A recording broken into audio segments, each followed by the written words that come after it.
What's good, Anxious Feet Squad? Before we get started, if you're new here, hit that like button, subscribe, post notification bell so that you can know every time Anxious Feet drops a video. When I originally started the channel, I always said I would do whatever I want. Like, I won't be labeled as an influencer. I won't be labeled as a reactor. I'm not going to be labeled as a mom. I'm not going to be labeled as anything because I'm going to do whatever I want to do on my channel. It doesn't matter what it is. If I want to react, I'm going to react. If I want to prank, I'm going to prank. If I want to vlog, I'm going to vlog. Whatever I want to do, that's what I'm going to do on my channel.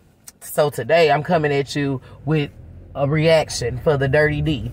If you haven't watched the Dirty D, I'm going to put a little picture, a little clip inside of here so that you can see the what it would look like when you look it up on Tubi.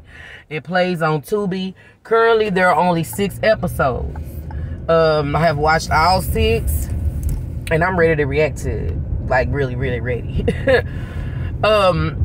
First off, it's a really good show. My only issue is with the show is that mostly all shows that they have are like African American people in it that came up, you know, and are living good. It always gotta be they doing some dirty shit on the sideline.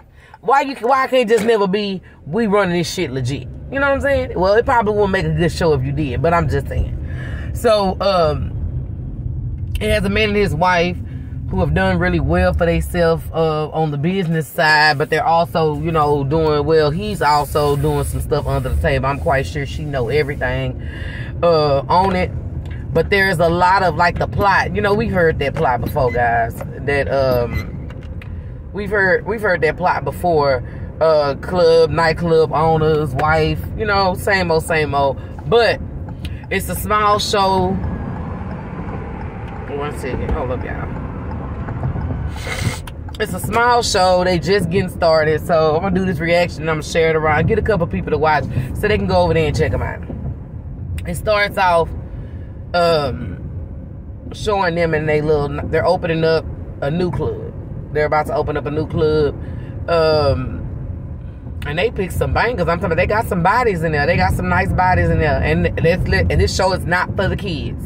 This show is not for the kids. They gonna show it all. They showing titties. They showing ass.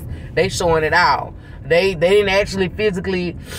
They ain't bold as Tyler Perry over at BET Plus showing that meat. But they showed some ass and some titties. A whole lot of it.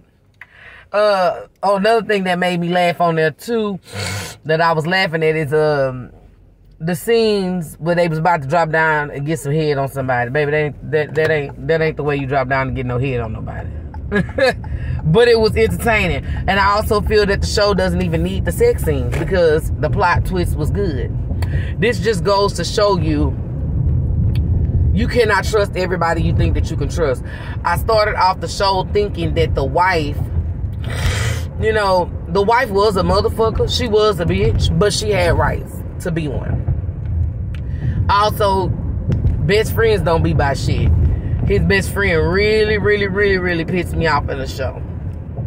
Reason being is, I feel like if a woman gets too intoxicated and she separates herself from everybody, that means she don't trust herself. So that means that she wants to be alone. That means she don't trust herself.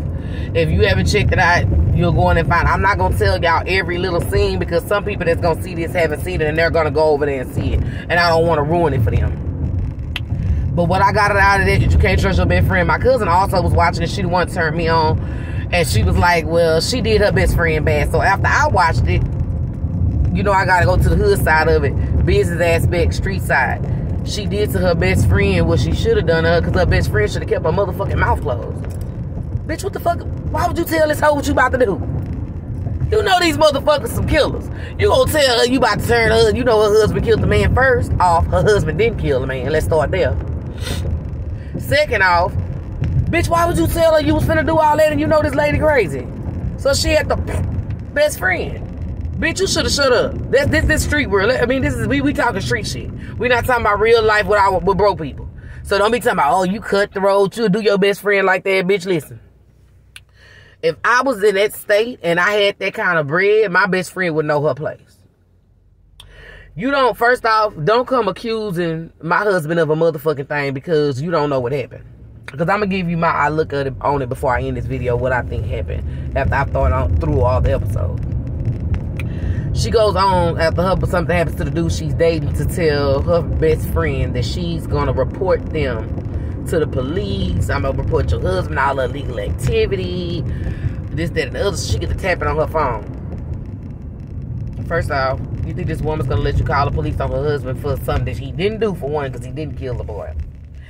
For two, he do a lot of illegal activity. She know that. Like, even though her and her husband ain't on good terms all the time, you know, that don't mean she don't have his motherfucking back. Like, this is my money too.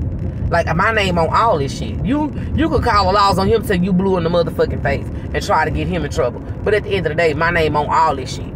So, yeah, that kind of put me in it. So, yeah, she had to do what she had to do. Like, we talking street shit. We not talking real life shit. Not none of you broke motherfuckers. We talking about her. She had to take the best friend out. Something else that caught my attention.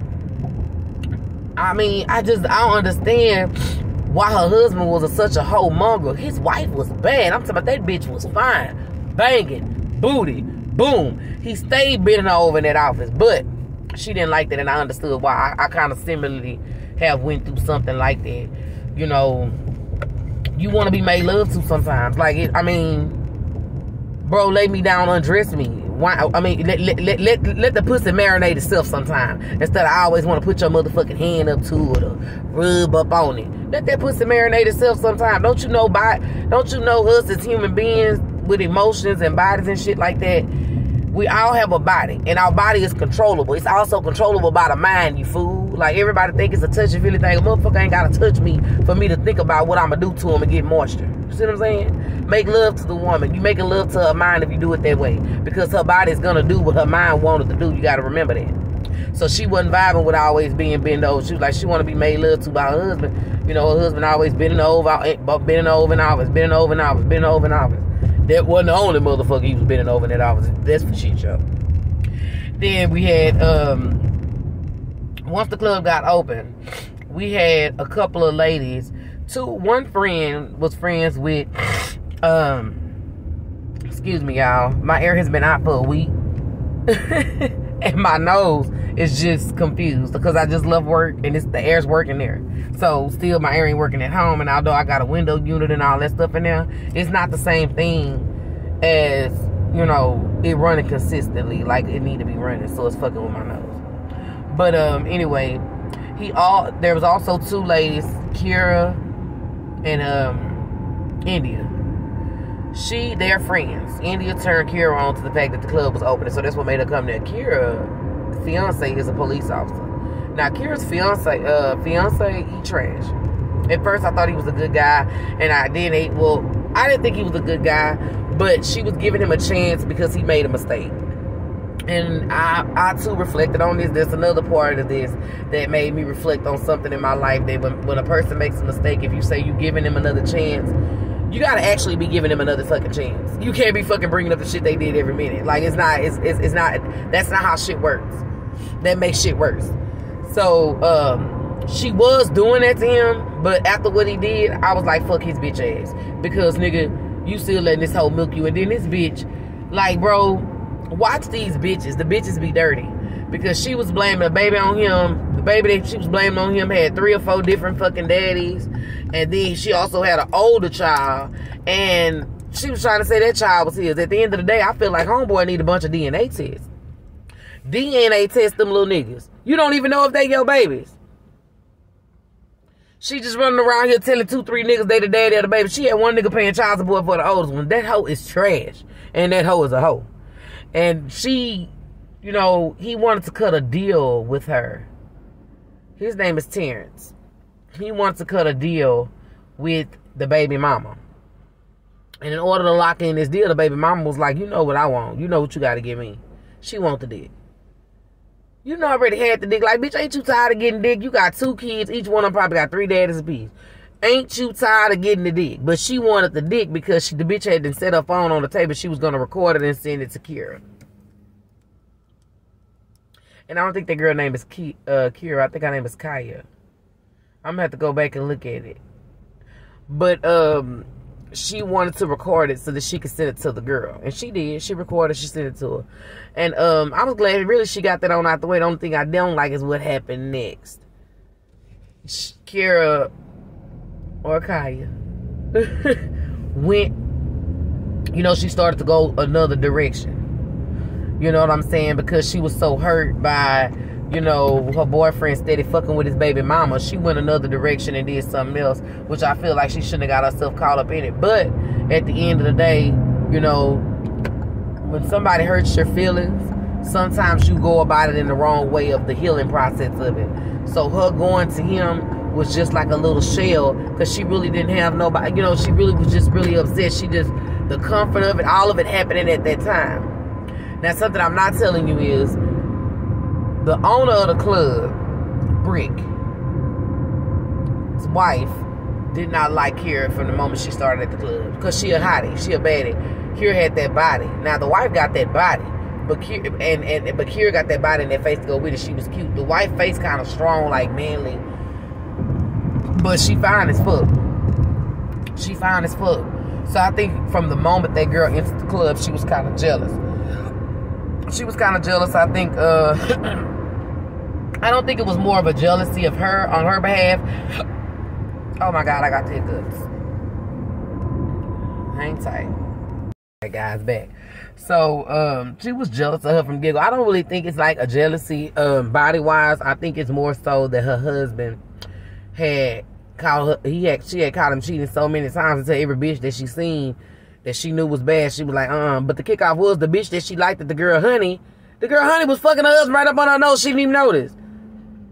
Honey was fucking everybody. Honey was getting that paper. That nigga straight up, matter of fact, when Honey went to the boss man Brick, the one she was fucking, and told him about him putting the girl in the VIP and shit, he was like, man, you fucking all the dope boys. You got money coming from every direction. Man, sit your ass down. I was like, damn, Honey, really?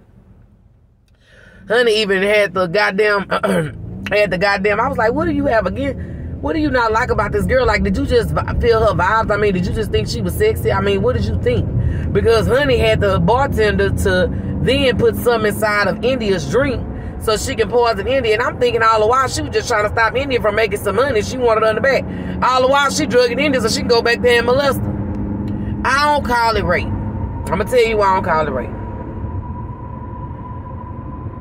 Honey ain't got no dick. Honey pulled her pants down and sucked that pussy. That's what she did. She ain't had no dick to stick to her. So I'm going to call it a molestation. I'm not going to call it a rape. That's what we going to call it, a molestation. I don't understand why. You know, I don't understand why she just had to be vibing. I guess because the girl didn't want to be cool with her. But, you know, within the first 30 minutes of speaking with a motherfucker, I'm going to know if I'm going to be cool with her. I'm going to know what their vibe is. Here lately, like, I've been having a lot of negative energy because it's hot. But honestly, you got to be a judge of character with people. That reminds me of the Queen's Men. We're going to do a reaction on that. Just thinking about the judge of character on people. I think I may have figured that out. But after all the shit hit the fan, the boss, Brick, did end up fucking with that girl, Kira, that the wife didn't like. Sure did. He invited her to be a bottle girl at their anniversary party. The boy Brick threw his wife a nice-ass anniversary party. My thing, that brings up my example from earlier. If you forgiving somebody for something, you can't keep bringing it up. Instead of her trying to enjoy the party, you worried about the fact he invited the girl Kira to work the party. He hadn't fucked her yet. he did like looking at her, but he hadn't fucked her. So, this is where it gets ugly. Well, why I say best friends ain't shit, y'all. She went to her husband and told her husband, you invited that bitch to my party. She wanted the girl Kira to leave. And what I think she feels, that girl Kira is she feel like she a threat because Kira bad. Kira a little chocolate bad. And when y'all see it, y'all see what I'm saying. Kira ass holds up gravity within itself. The wife, yeah, she booming. But her shit just, the wife give me strong face vibes. Like, man, I don't see me like bending her over the table. Kira, I can pitch it. And put me putting a strap on Kira. You know, I don't see the wife in that way. So, and she used to be like, I want that bitch out of my house. I don't want that bitch at my party. So, he did ask Kira to leave, but he also told Kira, you can work a private party for me with some friends of mine tomorrow at 8 o'clock. I think it was like the next day, 8 o'clock. I'll send you all information. Kira was pissed. She was like, because I missed out on my tips and shit. So, he You know, after he asks her to leave, he goes and talks to his quote-unquote best friend, Malik. Malik is a light-skinned nigga. Anytime you see a light-skinned nigga and something, get to running. Because a light-skinned nigga can't be trusted all the time. Myself included. I'm light-skinned. Can't be trusted all the time. Depends on what you do to me, what I'm going to do to you. That's all. He set up some shit for some shit to go down. And I didn't like the shit. Because I don't care how dirty a motherfucker is. You don't do shit like that to nobody. When a person isolates themselves, again, if a person is overly intoxicated and they isolate themselves from you, that means they do not trust themselves and they're trying to do what they need to do to save themselves. So that's all I'm gonna give y'all. I need y'all to go to Tubi. It's free, and I'm gonna tell you, it has ads because it's free. If you don't want ads, it's not gonna be free. But if you want to just go check it out, it's free, and they gonna show you ads in between, just like regular TV. Don't act like you didn't used to look at it when you was little. It's a lot of fucking, a lot of sucking, a lot of titty flapping, a lot of ass shaking. It's not for children.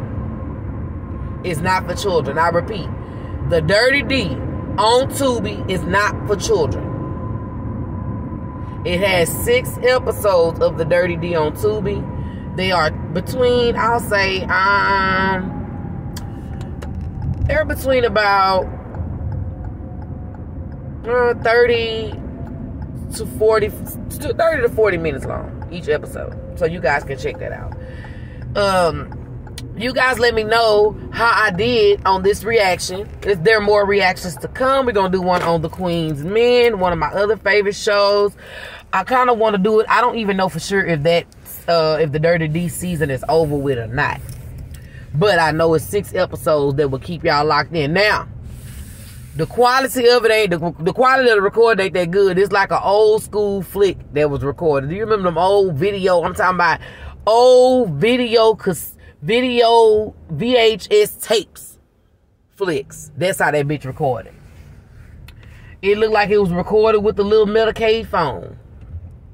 But that motherfucker good. Give it a chance. Before you leave out the door, if you didn't during the time that you were here, hit that like button, subscribe, share, and hit that post notification bell so that you can know the next time that Anxious Feed posts a video. The next video will be the family reunion vlog. I love you guys. Enjoy the rest of your day.